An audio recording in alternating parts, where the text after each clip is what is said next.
Otrs variants, ko es varu teikt, atkal dot viņiem vēl vairāk to sajūtu, kad jūs viņu pavisam tiešām laižat projām. Ja? Jo sākumā jūs teicāt, lai es tev varu nosūtīt visu informāciju, kur ir jādomāties, viņš sasaka, vienkārši jāpadomā. Okay.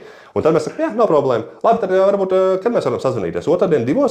Jā, otrdien 2 dara. Okay. Klau, tad pirms tu aizējām, varbūt pirms noliekam klausuli, vai var tev jautāt, kā tev pašam liekas, ja?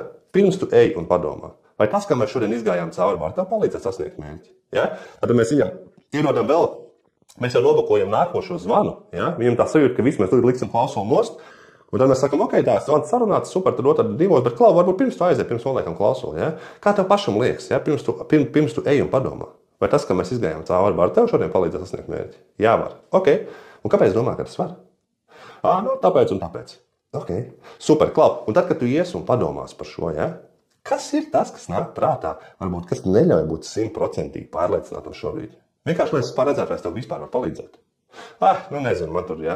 Atkal šeit varbūt jau dabūsiet īsto iebildumu.